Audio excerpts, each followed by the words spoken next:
할렐루야. 오늘은 기도와 성령이라는 제목으로 뉴저지 팔팍 한인 루터교회 이상조 목사님께서 마가복음 9장 14절에서 29절을 본문으로 하나님의 말씀을 전하겠습니다. 저희가 이에 제자들에게 와서 보니 큰 무리가 둘렀고 서기관들이 더불어 변론하더니 온 무리가 곧 예수님을 보고 심히 놀라며 달려와 문안하거늘 예수님께서 물으시되 너희가 무엇을 저희와 변론하느냐? 무리 중에 하나가 대답하되 선생님, 벙어리 귀신 들린 내 아들을 선생님께 데려왔나이다. 귀신이 어디에서든지 저를 잡으면 거꾸러져 거품을 흘리며 이를 갈며 그리고 파리하여 가는지라. 내가 선생님의 제자들에게 귀신을 내어 쫓아달라 하였으나 저희가 능히 하지 못하더이다 하니 예수님께서 대답하여 가라사대 믿음이 없는 세대여, 내가 얼마나 너희와 함께 있으며 얼마나 너희를 참으리요. 그를 내게로 데려오라 하시매 이에 데리고 오니 귀신이 예수님을 보고 곧 그 아이로 심히 경련을 일으키게 하는지라. 저가 땅에 엎드려져 굴며 거품을 흘리더라. 예수님께서 그 아이비에게 물으시되 언제부터 이렇게 되었느냐 하시니 가로되 어릴 때부터이니이다. 귀신이 저를 죽이려고 불과 물에 자주 던졌나이다. 그러나 무엇을 할 수 있거든 우리를 불쌍히 여기사 도와주소서 하니 예수님께서 이르시되 할 수 있거든이 무슨 말이냐? 믿는 자에게는 능치 못할 일이 없느니라 하시니 곧 그 아이의 아비가 소리를 질러 가로되 주여 내가 믿나이다.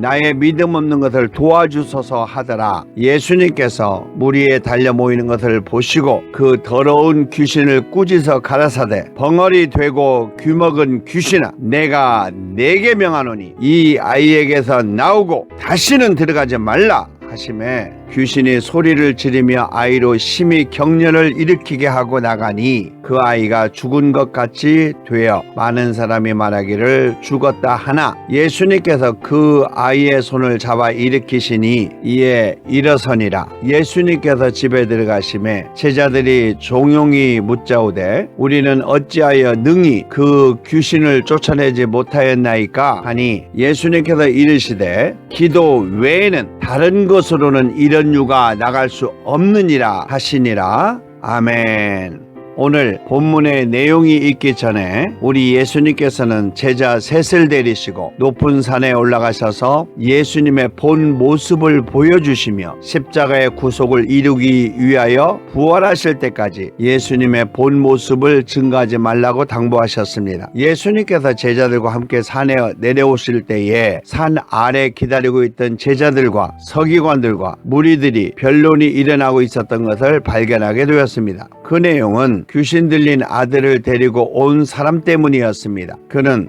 귀신 들린 아들이 자주 거품을 흘리며 이를 갈며 얼굴이 파래해져 가고 불과 물이 있으면 귀신이 아들을 죽이려고 자주 들어가는 그런 일을 고백했습니다. 그 아이의 아버지는 예수님을 찾아 나왔지만 계시지 않기에 제자들에게 귀신을 쫓아달라고 하였으나 저희가 능히 하지 못하더이다 라고 고백했습니다. 이 내용을 들으신 예수님께서는 제자들을 향하여 믿음이 없는 세대여, 내가 얼마나 너희와 함께 있으며 얼마나 너희를 참으리요 라고 하시면서 아무런 능력이 일어나지 못한 제자들을 향하여 아픈 마음을 표현하셨습니다. 그렇다면 예수님의 제자들은 당연히 귀신을 쫓아내고 능력을 행할 수 있어야 한다는 것입니다. 그리고 예수님께서 그 아이를 외면하지 아니하시고 그 아이를 내게로 데려오라고 명령하셨습니다. 이에 그 아이를 데리고 오니 귀신들이 예수님을 보고 곧 그 아이로 심히 경련을 일으키게 하는지라 저가 땅에 엎드려져 굴며 거품을 흘리더라 라고 기록하고 있습니다. 귀신들은 예수님을 두려워하고 있었고 귀신들이 떠나지 않으려고 발광을 하고 있는 모습을 볼 수 있는 내용입니다. 예수님께서 그 아비에게 물었습니다. 언제부터 이렇게 되었느냐라고 하니 우리 예수님께서 몰라서 물으신 것이 아니라 이 아이의 아버지의 고통이 얼마나 큰지 그리고 그 귀신들이 얼마나 많은 많은 사람들을 힘들게 하는지를 무리들과 제자들에게 표현할 수 있도록 하시기 위하여 고백하게 하신 것입니다. 그 아이의 아버지는 이렇게 고백했습니다. 어릴 때부터입니다 라고 했습니다. 그리고 간절하게 예수님께 부탁했습니다. 무엇을 하실 수 있거든 우리를 불쌍히 여기사 도와주소서라고 진실한 마음으로 고백했습니다.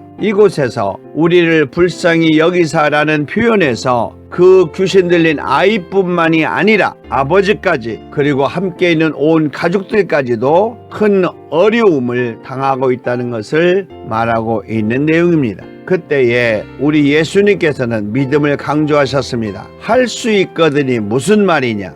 믿는 자에게는 능치 못할 일이 없느니라 라고 하셨습니다. 이때 그 아이의 아비가 소리를 질러 가로되 주여 내가 믿나이다. 나의 믿음 없는 것을 도와주소서라고 고백하며 믿음을 간구했던 것입니다. 이것은 이사야 선지자가 주 여호와께서 제자의 혀를 내게 주사 나로 곤핍한 자를 말로 어떻게 도와줄 줄을 알게 하시고 아침마다 깨우시되 나의 귀를 깨우치사 제자같이 알아듣게 하시도다 라고 표현한 것처럼 믿음의 고백은 스스로 할 수 있는 것이 아니라 주님께서 성령으로 함께 해 주셔야 고백할 수 있다는 것입니다. 믿음은 마음으로 만들고 입으로 시인할 때 능력이 나타나는 것입니다. 그러므로 입으로 믿음을 시인하는 것이 믿음 생활에서 얼마나 중요한 것인가를 말씀하고 있는데 이 내용을 야고보 선생은 믿음에서 나오는 말과 믿음 없이 마음에서 나오는 말에 큰 차이가 있다는 것을 성경에서 말하고 있습니다. 이와 같이 혀도 작은 지처로되 큰 것을 자랑하도다. 보라 어떻게 작은 불이 어떻게 많은 나무를 태우는가. 혀는 곧 불이요 불의의 세계라 라고 야고보서를 통해서 말하고 있습니다.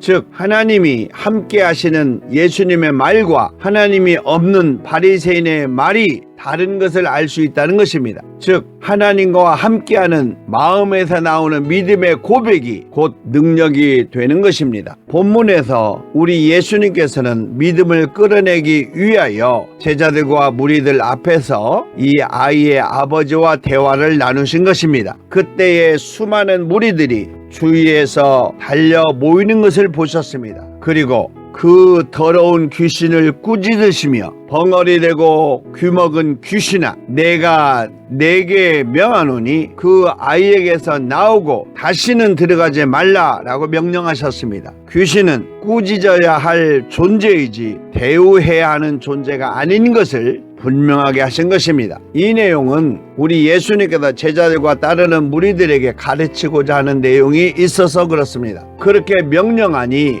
귀신이 소리 지르며 아이로 심히 경련을 일으키게 하고 나가니 그 아이가 죽은 것 같이 되어 많은 사람들이 말하기를 죽었다라고 생각할 수 있었다는 것입니다. 귀신이 사람들에게 어떻게 괴롭게 하는지를 잘 표현해주는 내용이라고 할 수 있습니다. 이 아이에게 어렸을 때부터 죽이려고 하며 괴롭혔던 귀신이 떠나가는 현실이 얼마나 처절한 모습인가를 표현해주고 있는 내용입니다. 그때에 우리 예수님께서는 그 아이에게 일어나라 해도 될 수 있는데 직접 그 손을 잡아 일으키시니 이에 일어서니라 라고 하셨습니다. 예수님의 실천하시는 사랑을 제자들에게 가르치고자 하는 의미가 있다고 할 수 있습니다. 그러므로 이후에 예수님께서 집에 계실 때에 제자들이 조용히 찾아와 예수님께 물었습니다. 예수님, 우리는 어찌하여 그 귀신을 쫓아내지 못하였나이까? 라는 질문이었습니다. 이 내용에서 제자들은 이미 이런 능력이 있었다는 것을 내포하고 있는 내용입니다. 제자들은 예수님의 선택을 받고 예수님의 명령에 의하여 선교 여행을 떠날 때에 수많은 능력이 있었습니다. 예수님의 제자들 속에 선교 여행을 떠났던 70인이 있었는데 그들이 은혜가 충만하여 기쁨으로 돌아와서 예수님께 선교 보고를 할 때에 주여 주님의 이름으로 귀신들도 우리에게 항복하더이다 라고 고백한 일이 있습니다. 그리고 예수님께서도 제자들을 선교 여행을 보내실 때에 예수님께서 그 12 제자를 부르사 더러운 귀신을 쫓아내며 모든 병과 모든 약한 것을 고치는 권능을 주시니라 라고 하셨던 일이 있습니다. 그러므로 예수님의 제자들은 이미 귀신을 쫓아내는 일을 하셨던 일이 있었는데 지금 예수님께 질문할 때는 그런 능력이 나가지 않는 이유에 대하여 질문하신 것입니다. 그때에 우리 예수님께서는 기도 외에 다른 것으로 이런 유가 나갈 수 없느니라 라고 하셨습니다. 즉 기도를 하지 않으면 이런 능력을 일으킬 수 있는 힘과 능력이 없다는 내용입니다. 그런데 본문의 내용을 예수님의 제자 마태는 너희 믿음이 적은 영혼이라 진실로 너희에게 이르노니 너희가 만일 믿음이 한 겨자씨만큼만 있으면 이 산을 명하여 여기서 저기로 옮기라 하여도 옮겨질 것이요 또 너희가 못할 것이 없으리라 라고 하셨습니다. 그렇다면 기도와 믿음은 하나라는 것을 알 수 있습니다. 믿음이 없는 기도나 기도를 하지 않는 믿음은 아무런 힘이 없다는 것을 증명하는 것입니다. 이 내용이 우리 예수님을 따르는 성도들에게는 매우 중요한 것입니다. 우리 예수님께서도 큰 일을 하실 때에 반드시 기도하시고 그 일을 이루셨습니다. 이유는 제자들에게 기도가 얼마나 중요한 것인가를 알려주는 의미가 있기 때문에 그렇습니다. 믿음은 기도를 통하여 충전되며 그 믿음을 통하여 예수님께서 성령을 통해서 일하신다는 것입니다. 예수님께서는 공생애를 시작하실 때에 성령을 통하여 시험을 통과하시고 천사들이 수종들더라 라고 하셨습니다. 즉 기도를 통하여 믿음이 충만해지고 그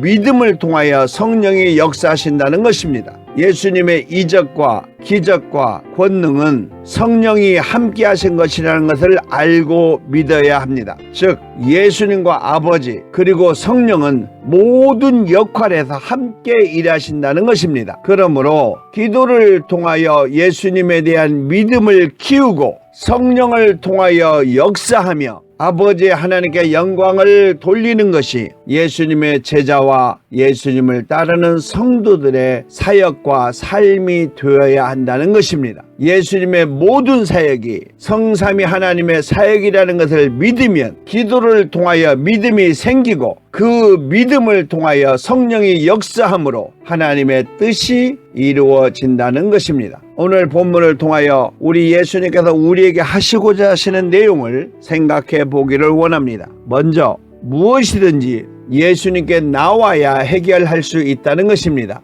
17절에 선생님께 데리고 나왔나이다 라고 고백한 걸 볼 수 있습니다. 예수님께 나와야 해결할 수 있습니다. 마태복음 8장 2절에 한 문둥병자가 나와 절하고 가로되 주여 원하시면 저를 깨끗하게 하실 수 있나이다 라고 고백했습니다. 그리고 예수님을 간절히 불러야 예수님을 만날 수 있습니다. 누가복음 18장 38절에 소경들이 외쳐 가로되 다윗의 자손 예수여 우리를 불쌍히 여기소서라고 했습니다. 그리고 예수님께 나온다는 것은 세상 것에 연연하지 않는다는 것을 말하고 있습니다. 마가복음 10장 29절에 예수님께서 가라사대 내가 진실로 너희에게 이르노니 나와 및 복음을 위하여 집이나 형제나 자매나 어미나 아비나 자식이나 전토를 벌이는 자는 내세 영생을 받지 못할 자가 없느니라 라고 말씀하셨습니다. 둘째로 반드시 믿음이 있어야 해결할 수 있다는 것입니다. 23절에 믿는 자에게는 능치 못할 일이 없느니라 라고 말씀하셨습니다. 믿음대로 이루어진다는 것입니다. 마태복음 9장 28절에 이에 예수님께서 저희 소경들 눈을 만지시며 가라사대 너희 믿음대로 되라 하시니 그 눈들이 밝아진지라 라고 말씀하고 있습니다. 그리고 믿음은 현실이 되는 능력이라는 것입니다. 히브리서 11장 1절에 믿음은 바라는 것들의 실상이요 보지 못하는 것들의 증거니 선진들이 이로써 증거를 얻었느니라 라고 말씀하고 있습니다. 그리고 믿음은 영생의 구원을 얻을 수 있다는 것입니다. 베드로전서 1장 9절에 믿음의 결국 곧 영혼의 구원을 받음이라 라고 말하고 있습니다. 마지막으로 믿음은 기도를 통하여 성령의 충만함을 받아야 능력이 나타난다는 것입니다. 29절에 기도 외에는 이런 유가 나갈 수 없느니라 라고 말씀하셨습니다. 성도는 기도로 항상 깨어 있어야 한다는 것입니다. 골로새서 4장 2절에 기도를 항상 힘쓰고 기도에 감사함으로 깨어 있으라 라고 말하고 있습니다. 그리고 기도는 믿음으로 능력을 나타내는 힘이 있다는 것입니다. 데살로니가전서 1장 11절에 너희를 위하여 기도함은 우리 하나님이 너희를 그 부르심에 합당한 자로 여기시고 모든 선을 기뻐함과 믿음의 역사를 능력으로 이루게 하시고 우리 하나님과 주 예수 그리스도의 은혜대로 우리 주 예수님의 이름이 너희 가운데서 영광을 얻으시고 너희도 그 안에서 영광을 얻게 하려 함이니라 라고 말하고 있습니다. 그리고 기도는 성령의 능력이 있도록 역사하신다는 것입니다. 사도행전 1장 14절에 온 성도들이 마음을 같이하여 전혀 기도에 힘쓰니라 라고 말하고 있고, 그리고 이어서 저희가 다 성령의 충만함을 받고 성령이 말하게 하심을 따라 다른 방언으로 말하기를 시작하니라 라고 말하고 있습니다. 우리 예수님께서 오늘 본문을 통해서 하시고자 하시는 내용은 기도는 믿음을 만들고 믿음은 성령을 통하여 역사하신다는 것을 말하고 있습니다. 사랑하는 믿음의 성도 여러분, 여러분의 삶 속에서 오직 기도가 생활이 되고 그 기도를 통하여 믿음을 굳건히 하여 성령은 능력을 소유하며 우리 아버지 하나님의 뜻을 이루는 아름다운 성도의 삶이 되시기를 우리 주 예수 그리스도의 이름으로 축원합니다. 아멘.